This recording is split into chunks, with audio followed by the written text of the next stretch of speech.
நண்பர்கள் அனைவருக்கும் வணக்கம். நம்ம சேனலில் பங்கு சந்தைகளுக்கு தேவையான பல்வேறு விதமான தகவல்களை நம்ம வீடியோவாக பதிவிட்டுக்கிட்டு இருக்கோம். நம்ம பதிவிடக்கூடிய தகவல்கள் நிறைய புதிய பிகினர்ஸ்க்கும் ஏற்கனவே ஷேர் மார்க்கெட்டில் ட்ரேட் பண்ணிட்டு இருக்கக்கூடிய நண்பர்களுக்கும் ரொம்ப உதவிகரமாக இருந்துகிட்டு இருக்கு. நம்ம நேற்றைய தினம் வீக்லி அனாலிசிங்கில் என்ன சொல்லியிருந்தோம், இன்றைய தினம் மார்க்கெட் இப்படி ட்ரேட் ஆனிச்சு, நாளைய தினம் இப்படி ட்ரேட் ஆகிறதுக்கான வாய்ப்புகள் இருக்குது. சென்செக்ஸோட எக்ஸ்பிரி இருக்குது, அது எப்படி இருக்கும், ஓஐ டேட்டாலாம் என்ன சொல்ல வருது, மார்க்கெட் இப்படியே ஏறிக்கிட்டு இருந்துச்சுன்னா எது ரெசிஸ்டன்ஸாக இருக்கும் அப்படிங்கிறதெல்லாம் பார்த்துடலாம் வாங்க. மார்க்கெட் இன்றைக்குமே பார்த்திங்கன்னா நெஃப்டி ஒரு 300 பாயிண்ட்ஸ் ரேலி கொடுத்துருக்கு. ஒரு கேப் அப்பில் ஓப்பன் ஆகிட்டு மார்க்கெட் அங்கேருந்தே ஒரு கண்டினியூவாக ஒரு ஹேமர் பேட்டர்ன் வச்சுட்டு அங்கேருந்தே ஏற ஆரம்பித்த மார்க்கெட் 300 புள்ளிகள் ஏறி இருக்குது.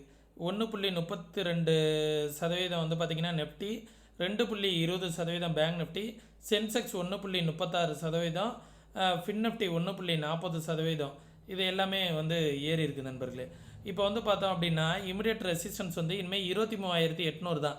இந்த 23,800ங்கிறது ஒன்றும் கிடையாது, இந்த ப்ரீவியஸ் ஸ்விங் இருக்குது பாருங்கள், இந்த இடத்துல மார்க்கெட் இதற்கு மேலே ஒரு day candle close and cross ஆனிச்சுன்னா ஃபர்தராக மார்க்கெட் அடுத்த ரேலி வரும். மேக்ஸிமம் மார்க்கெட் மந்த்லி எக்ஸ்பிரி எல்லாமே வரப்போகுது. Nifty, bank Nifty, mid gap, Sensex எல்லாத்துக்குமே வரப்போகுது. அதனால் மார்க்கெட் இந்த ரேஞ்ச் ஒரு குருஷியலான ரேஞ்சாக இருக்கும்.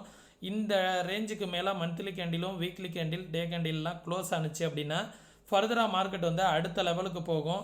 அடுத்த லெவல் பார்த்திங்கன்னா 23,800லேருந்து 24,500, 600 அந்த ரேஞ்ச் வரைக்கும் போகிறதுக்கான பாசிபிலிட்டிஸ் இருக்குது. 700-800 புள்ளிகள் மேலே ஏறுவதற்கான வாய்ப்புகள் இருக்கும் நிஃப்டியை பொறுத்த வரைக்கும். சரிங்களா? இமிடியேட்டான ரெசிஸ்டன்ஸ் 23,800, அதற்கு மேலே போணுச்சுன்னா 24,100, அதற்கும் மேலே போணுச்சு அப்படின்னா 24,621 அப்படிங்கிறது ரெசிஸ்டன்ஸு. சப்போர்ட் பார்த்திங்க அப்படின்னா 23,600 அப்படிங்கிறது சப்போர்ட்டு. இந்த 600 அப்படிங்கிற லெவலில் மார்க்கெட் இன்றைக்கி பிரேக் ஆகிருக்கு. நம்ம இந்த லெவல் ப்ரீவியஸாக இந்த ஸ்விங்லாம் இன்ட்ராடேக்கான ரெசிஸ்டன்ஸாக சொல்லியிருந்தோம். எக்ஸாக்டாக அந்த லெவல் தான் ரெசிஸ்டன்ஸ்லையும் இருக்குது. இந்த ப்ரீவியஸ் ஸ்விங் பார்த்திங்க அப்படின்னா 1 ஹவர் கேண்டில் படி பார்த்தோம் அப்படின்னா இந்த இடத்துல ஒரு ஸ்விங் இருக்குது பார்த்தீங்களா, இந்த ஸ்விங்கை தான் மார்க்கெட் இப்போ ரெசிஸ்டன்ஸாக எடுத்திருக்கு. அடுத்தது பார்த்திங்கன்னா இந்த இடம் மார்க்கெட்டுக்கு ஒரு 23,800 அப்படிங்கிற லெவல் ஒரு நல்ல ரெசிஸ்டன்ஸாக இருப்பதற்கான வாய்ப்புகள் இருக்குது. சப்போர்ட் பார்த்திங்க அப்படின்னா இன்ட்ராடேக்கான, ஏன்னா நாளைக்கு மார்க்கெட் இந்த 23,800 ரெசிஸ்டன்ஸ் எடுத்துனா கீழே வருவதற்கான வாய்ப்புகளும் இருக்கும். அது எது ரெசிஸ்டன்ஸாக இருக்கும் அப்படிங்கிறத நான் சொல்லிடுறேன். இந்த லெவல் சரிங்களா, இது ஒரு ரெசிஸ்டன்ஸ், தென் இந்த லெவல் ஒரு ரெசிஸ்டன்ஸ், இதெல்லாம் இடையில இருக்கும். இதை பார்த்துக்கோங்க, இன்ட்ராடேக்கான ரெசிஸ்டன்ஸு. அடுத்தது அதற்கும் கீழே வந்துச்சுன்னா இது ரெசிஸ்டன்ஸு 23,400, 23,220, 22,970, இதெல்லாம் பார்த்திங்கன்னா ஒரு நல்ல சப்போர்ட்டாக இருப்பதற்கான வாய்ப்புகள் இருக்கும். சரிங்களா? நெஃப்டியை பொறுத்த வரைக்கும் ஓஐ டேட்டெல்லாம் என்ன சொல்ல வருது சென்செக்ஸில் அப்படிங்கிறத வீடியோட இடையில சொல்கிறேன். வீடியோ ஃபுல்லாக வாட்ச் பண்ணிகிட்டே இருங்க. பேங்க் நிஃப்டி இந்த டபுள் பாட்டம் ஆக்டிவேட் ஆகிருக்கு. இந்த டபுள் பாட்டம் மாதிரி சொன்ன தெரியுங்களா, இந்த சென்டர் பாயிண்ட்டுக்கு மேலே இன்றைக்கி க்ளோஸ் ஆகி 1100 பாயிண்ட்ஸ் பிரேக் அவுட் கொடுத்துருக்கு. நல்ல பிரேக் அவுட் கொடுத்துருக்கு, நல்லாவே மேலே வருவதற்கான வாய்ப்புகள் தான் இருக்குது அப்படிங்கிறத காமிக்குது. 51,500 தான் இனிமேல் ஃபஸ்ட்டு சப்போர்ட்டு. மார்க்கெட் அந்த லெவலில் தான் மார்க்கெட் பிரேக் அவுட் ஆகிருக்கு. 51,500 அப்படிங்கிற லெவல் ஒரு சப்போர்ட்டு. அதற்கும் கீழே வந்துச்சுன்னா நம்மளோட சப்போர்ட்டில் எக்ஸாக்டாக மார்க்கெட் இன்றைக்கி எப்படி சப்போர்ட் எடுத்துருக்கு பாருங்களேன். இந்த ரேஞ்ச் நல்லா சப்போர்ட் எடுத்துருக்குங்களா, 50,800 இந்த லெவல் ஒரு சப்போர்ட்டு. அதற்கும் கீழே வந்துச்சுன்னா 50,070. சரிங்களா? இதுதான் மார்க்கெட்டுக்கான நல்ல சப்போர்ட்டு. ரெசிஸ்டன்ஸ் பார்த்திங்கன்னா இந்த ப்ரீவியஸ் ஸ்விங் இருக்குது பாருங்கள், இது ஒரு ரெசிஸ்டன்ஸ் இந்த லெவல். சரிங்களா? 51,967 அப்படிங்கிறது ஒரு ரெசிஸ்டன்ஸ். அதற்கும் மேலே வந்துச்சு அப்படின்னா 52,500 இந்த லெவல் ஒரு ரெசிஸ்டன்ஸாக இருக்கும் பேங்க் நிஃப்டியை பொறுத்த வரைக்கும். சரிங்களா? தென் சென்செக்ஸ் பார்த்துடலாம். சென்செக்ஸ்க்கு நாளைக்கு எக்ஸ்பிரி இருக்குது, மந்த்லி எக்ஸ்பிரி. ஒரு நல்ல ஒரு வைலண்ட் மூவ்மெண்ட்டும் இருப்பதற்கான வாய்ப்புகளும் இருக்குது. சரிங்களா? பார்க்கலாம். நாளைய தினம் பார்த்திங்கன்னா இமிடியேட்டான ரெசிஸ்டன்ஸ் இந்த ஸ்விங்கு 78,343, அடுத்தது 78,550, இதெல்லாம் இமிடியேட் ரெசிஸ்டன்ஸு. அதுக்கப்புறம் 78,556 இந்த ரெட் கலர் லைன் இது வந்து ரெசிஸ்டன்ஸ். அதற்கு மேலே போச்சுன்னா 79,276 இந்த லெவல் வந்து ஒரு ரெசிஸ்டன்ஸாக இருக்கும். சப்போர்ட் வந்து பார்த்திங்க அப்படின்னா 77,707 அப்படிங்கிறது ஒரு சப்போர்ட்டு. அதற்கும் கீழே மார்க்கெட் வருது அப்படிங்கிற பட்சத்தில் இந்த லெவல் வந்து ஒரு சப்போர்ட்டு. 77,400 அப்படிங்கிற லெவல் வந்து ஒரு சப்போர்ட்டு.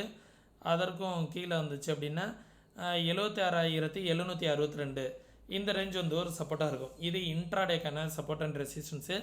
நாளைக்கு மந்த்லி எக்ஸ்பெரி ஓய் டேட்டா எப்படி இருக்குது சென்செக்ஸுக்கு அப்படிங்கிறத பார்த்துடலாம்.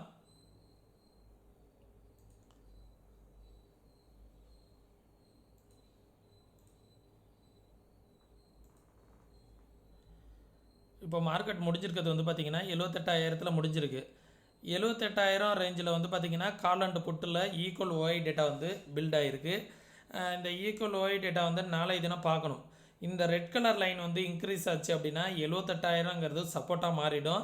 மார்க்கெட்டு 78,000க்கு கீழே போகிறதுக்கான வாய்ப்புகள் வந்து ரொம்ப குறைவாக இருக்கும். அதே போல் மார்க்கெட்டு இந்த ப்ளூ கலர் லைன் வந்து ரொம்ப இன்க்ரீஸ் ஆகிடுச்சு 78,000லாம் மார்க்கெட்டு 78,000க்கு மேலே போகாது அப்படிங்கிறது தெரிஞ்சிடும். இந்த இன்பிட்வீனில் இந்த எவரி 100 பாயிண்ட்ஸ் வந்து மார்க்கெட் வந்து ரெசிஸ்டன்ஸ் வந்து பில்ட் ஆகிட்டு இருந்துச்சு அப்படின்னா எவரி 100 பாயிண்ட்ஸ் ரெசிஸ்டன்ஸ் இருக்கும். மார்க்கெட் வந்து கொஞ்சம் கொஞ்சமாக ரெசிஸ்டன்ஸை உடச்சிட்டு மேலே போகிறதுக்கு முயற்சி பண்ணும். நாளைக்கு ஓப்பன் ஆகும்போது 78,500 இந்த ரேஞ்சில் ஓப்பன் ஆச்சுன்னா இந்த இடம் வந்து சப்போர்ட் அண்ட் ரெசிஸ்டன்ஸாக பில்ட் ஆகிறதுக்கான வாய்ப்புகள் இருக்குது. ஓவராலாக வந்து பார்த்திங்க அப்படின்னா எவரி 500 பாயிண்ட்ஸ் வந்து பார்த்திங்கன்னா புட்டுலேயும் சப்போர்ட் இருக்குது. எவரி 500 பாயிண்ட்ஸ் வந்து பார்த்திங்கன்னா ரெசிஸ்டன்ஸும் பில்ட் ஆகிருக்கு. நாளைக்கு மார்க்கெட் ஹவரில் ஒரு 10.15 கேண்டிலுக்கு அப்புறம் பாருங்கள் எந்த ரேஞ்சில் ஒய் டேட்டா பில்ட் ஆகிருக்குன்னு. அதற்கு தகுந்தாற் போல் உங்களோட சப்போர்ட் அண்ட் ரெசிஸ்டன்ஸை ஐடென்டிஃபை பண்ணிக்கோங்க. சரிங்களா? தென் இன்றைக்கி எத்தனை பாசிட்டிவ் எவ்வளோ நெகட்டிவ் அப்படிங்கிறத பார்த்துருவோம். நிஃப்டியோட பாசிட்டிவ் வந்து 42 ஸ்டாக்ஸ் வந்து பாசிட்டிவ், 8 ஸ்டாக்ஸ் வந்து நெகட்டிவில் இருக்குது. HDFC bank, Reliance, Kotak, SBI, ICICI bank எல்லாமே வந்து பார்த்திங்கன்னா நல்ல பாசிட்டிவ். ஆக்சிஸ் பேங்கு, என்டிபிசிலாம் 4% positive, power grid 4% positive, tech Mahindra 3%, Eicher motor வந்து 2%. இவங்களாம் வந்து பார்த்திங்கன்னா நல்ல பாசிட்டிவில் இருக்காங்க. டைட்டன் வந்து பார்த்திங்க அப்படின்னா கொஞ்சம் நெகட்டிவ். எம்என்டம் இவங்களாம் வந்து பார்த்திங்கன்னா ஸ்லைட்லி நெகட்டிவாக இருக்குது. இண்டஸ்இண்ட் பேங்கும் வந்து பார்த்திங்கன்னா மறுபடியும் இறங்கியிருக்கு. 17 பாயிண்ட்ஸ் வந்து இண்டஸ்இண்ட் பேங்க் இறங்கியிருக்கு. கண்டினியூவாக இண்டஸ்இண்ட் பேங்க் வந்து ஃபியூ டேஸாக இறங்கிக்கிட்டு இருக்குது ஒரு சில நியூஸஸ் காரணமாக. சரிங்களா? அதை நியூஸஸை வந்து ஆல்ரெடி நான் ஒரு வீடியோவில் போட்டிருக்கேன், பார்த்தீங்கன்னா உங்களுக்கு தெரியும். பேங்க் நிஃப்டி 11 ஸ்டாக்ஸ் வந்து பாசிட்டிவ், இண்டஸ்இண்ட் பேங்க் மட்டும்தான் நெகட்டிவ். பாக்கி இருக்கிற 11 ஸ்டாக்கும் பாசிட்டிவ், 1071 புள்ளிகள் பாசிட்டிவ். சரிங்களா? இண்டஸ்இண்ட் பேங்க் வந்து பார்த்திங்கன்னா ஒரு 16 புள்ளிகள் வந்து நெகட்டிவ்க்கு கான்ட்ரிபியூட் பண்ணியிருக்கு. பாக்கி இருக்கிற 11 ஸ்டாக்கும் வந்து பார்த்திங்கன்னா பாசிட்டிவ்க்கு கான்ட்ரிபியூட் பண்ணியிருக்கு. 1071 புள்ளிகள் பாசிட்டிவ் வந்து கான்ட்ரிபியூட் பண்ணியிருக்கு. சென்செக்ஸில் 30 ஸ்டாக்கில் 23 ஸ்டாக் வந்து பாசிட்டிவ், 7 ஸ்டாக்கு மட்டும்தான் நெகட்டிவ். அந்த 7 ஸ்டாக்கும் ஓவராலாக நெகட்டிவாக 111 பாயிண்ட் வந்து நெகட்டிவ்க்கு கான்ட்ரிபியூட் பண்ணியிருக்கு. பாசிட்டிவ்க்கு 23 ஸ்டாக் வந்து பார்த்திங்கன்னா 1184 புள்ளிகள், 23 ஸ்டாக் வந்து பாசிட்டிவ்க்காக கான்ட்ரிபியூட் பண்ணியிருக்கு. சரிங்களா? நீங்களே இதே போல் மார்க்கெட்டை ஓனாக அனலைஸ் பண்ணணும், யாரோட உதவியும் இல்லாமல் ட்ரேட் பண்ணணும் அப்படின்னு நினச்சிங்க அப்படின்னா கற்றுக்கிட்டு முழுவதும் ட்ரேட் பண்ணுங்கள். கற்றுக்கணுன்னு விருப்பம் இருக்கக்கூடிய நண்பர்கள் வாட்ஸ்அப்கான லிங்க் வந்து டிஸ்கிரிப்ஷனில் கொடுத்துருக்கேன். கற்றுக்கணுன்னு விருப்பம் இருக்கக்கூடிய நண்பர்கள் டெக்ஸ்ட் பண்ணுங்கள். அதே நேரத்தில் இன்ட்ராடேக்கான சப்போர்ட் அண்ட் ரெசிஸ்டன்ஸு இதெல்லாம் பார்க்கணுன்னா நம்ம வீடியோவை தொடர்ந்து பாருங்கள். நிறைய பேர் சப்ஸ்கிரைப் பண்ணாமே நம்ம சேனலை வந்து வாட்ச் பண்ணிகிட்ருக்கீங்க. சப்ஸ்கிரைப் பண்ணிவிடுங்க. மறக்காமல் வீடியோ பிடிச்சிருந்துச்சுன்னா லைக் பண்ணுங்கள். உங்களுடைய ஃப்ரெண்ட்ஸுங்களுக்கு மறக்காமல் ஷேர் பண்ணிவிடுங்க. அதே நேரத்தில் இன்ட்ராடேக்கான 2 விதமான ஸ்ட்ராட்டஜிஸ் வந்து நான் ஃப்ரீயாக வந்து உங்களுக்காக ப்ரொவைட் பண்ணிகிட்ருக்கேன். இதற்காக நீங்கள் எந்த வித பேமெண்ட்டும் பண்ணுங்கிற அவசியம் கிடையாது. நீங்கள் செய்ய வேண்டியது என்ன அப்படின்னு வந்து பார்த்தீங்க அப்படின்னா நம்மளுடைய ரெஃபரல் கீழே நீங்கள் டிமெண்ட் அக்கௌண்ட் ஓப்பன் பண்ணணும்.